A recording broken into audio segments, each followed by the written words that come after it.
Hey guys, it's Hannah, and I'm sorry I haven't been doing the back to school like clothing and supplies and stuff like that.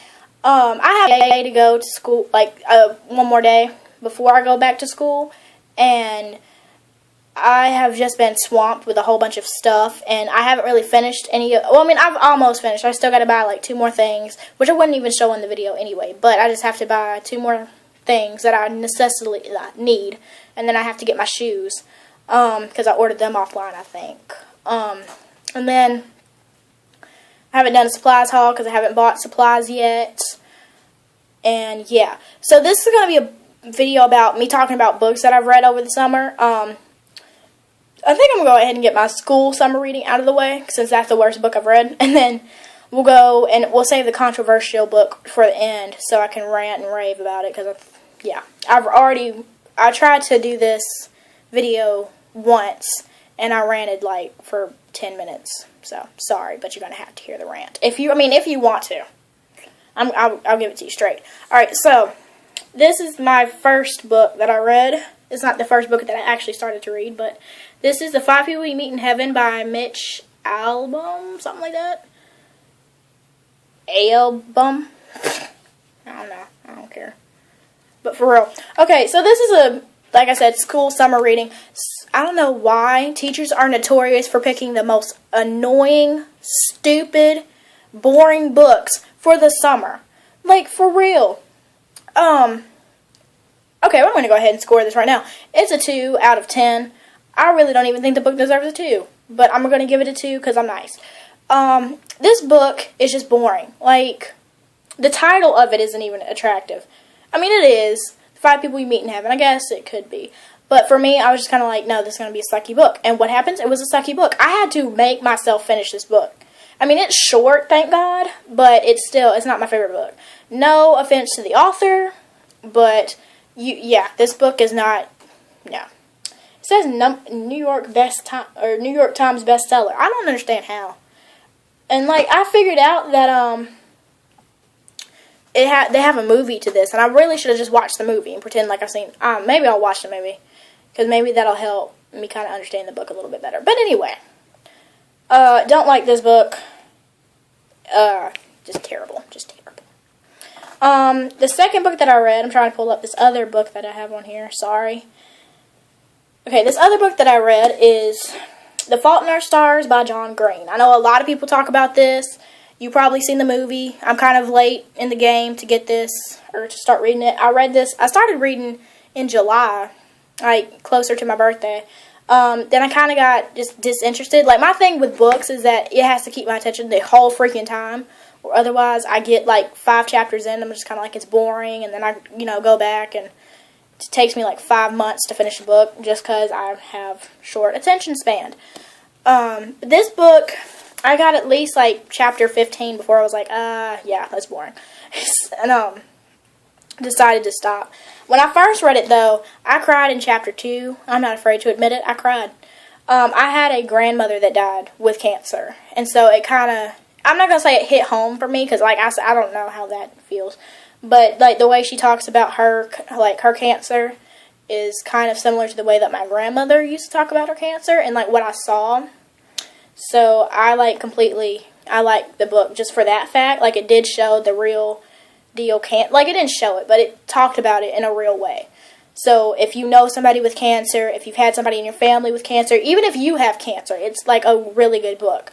The ending of it, though, let me tell you this. If somebody comes up to you and says, I know the ending to The Fault in Our Stars, do you want to know?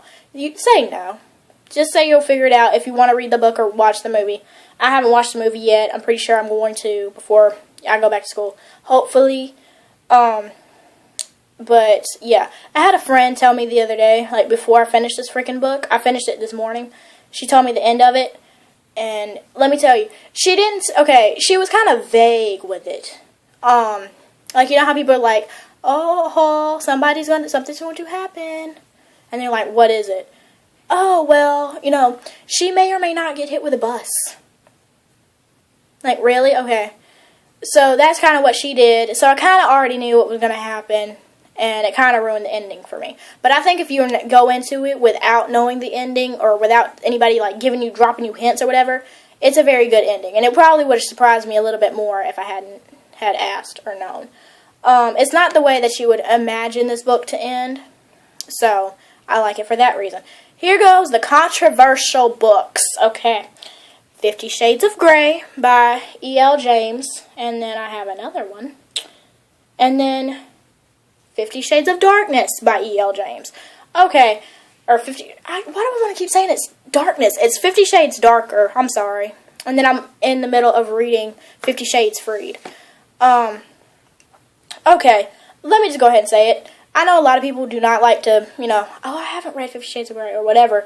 This is a very controversial book because a lot of people say that it's bad, and then a lot of people say that it's good. The first two books are really good, and then, like, the third one that I'm reading right now is kind of like she was just trying to make a story, and then she just had to, like, make stuff happen. I really would have been good with 2 books, but whatever. I'll read the third one. Probably will like it, and, whatever. I know that a lot of people have read this book. A lot of people either hate the book, love the book. That's basically how it is. There's no middle. I'm one of the people that love the book. I would say I'm a huge fan of it. I'm an advocate for it. I'm not going to, like, go up to people and be like, hey, you need to read this book. But I'll talk about it and, the people, and I'm going by the people that I've asked. I'm not talking about the whole world. I'm not doing, like, a survey or whatever. I honestly think that the book is good. I love it. I know it has the little, disclaimer. It's a pornographic book. There's nothing but sex in it. First of all, that right there is a lie. There is a story behind it. If you go in and you're not just looking for the sex scenes, and I'm not going to lie, I mean, yeah, it's a porno book, okay? I'm gonna admit it to myself now, today, finally. It is a porno book. When there are sex scenes, there are sex scenes. And they do it, and it's razzle-dazzle sex scenes. But if you look past that, there is also another story going on behind it. And I know a lot of people have looked behind the story and said that the girl is stupid, it is demeaning to women, which is this is what I don't understand about it's demeaning to women. Because I've asked in detail, how is it demeaning to women? And this was the answer I got. Because she's submissive. Okay, now let's go back to like 1920s, okay? Before feminism and all that crap started.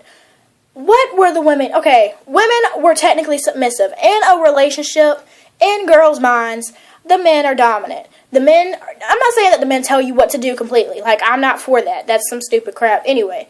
But most girls want a guy he's not a pussy, but he's not completely, like, beating you in the face, kind of, like, you know what I'm saying? Like, he's a nice medium. That's what I would think. Okay, and when you add this book, it has nothing. Okay, sorry, let me get to the point. Okay, when you think of the ideal man that you don't want a weak man, and you don't want, like, a really abusive guy. But there's a middle between there, and that is what I would think of dominant. Like, dominance, some people's dominant is different from others. I don't think of controlling. Kind of. Like, assertive. I think, there you go, that's the word I was looking for. I'm sorry. An assertive man. That's what you want. And I think of Christian Grey as an assertive man. He does kind of take it a little bit too far. Now, I'm not going to sit here and defend that. But he's just assertive. And in any relationship, some men are assertive. And it just depends on the couple that you talk to, the couple that you know. Sometimes the women are more assertive. And I'm not saying that there's anything wrong with that. But a couple years ago, men were assertive and the women were just, okay with that. And in my mind, women were submissive back then and men were dominant. So I don't see why there's a problem about putting that in a book, that she's submissive. She's not even really that submissive. But putting that in a book and saying that and then have everybody, like, backlash you now. Like, I understand women can do the same thing men can do. I'm not saying that, like, men are better or whatever. Men are stupid.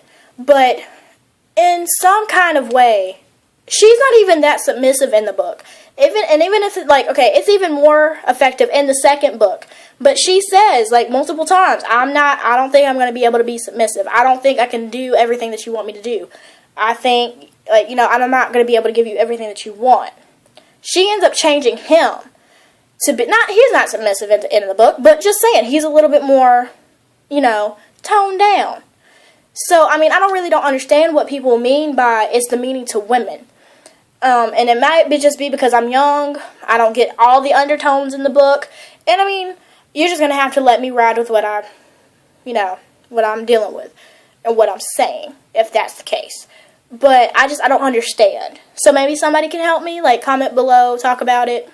But like I said, I really don't understand why people are, like, so against the book. Like, I mean, I can understand if the book is not your thing. But I have heard of, like, protests against it, maybe, possibly. I think I have. Is that against 50 Shades of Grey? I don't know. It was against something. A lot of people have said that they need to burn this book. A lot of churchgoers. Not saying that there's anything wrong with that, sorry. Did not mean to make that situation. But I heard that in church. That they need to burn the books. Books need to be taken out of the library. And honestly, there's a freedom of speech. And I can read whatever the heck I want to read because I'm in America. That was country as... I'm in America, so I can read whatever I want to. And, like, you can't just take that book away just because you don't agree with everything that's in the book. If you disagree with me, try not to be too harsh with me, okay?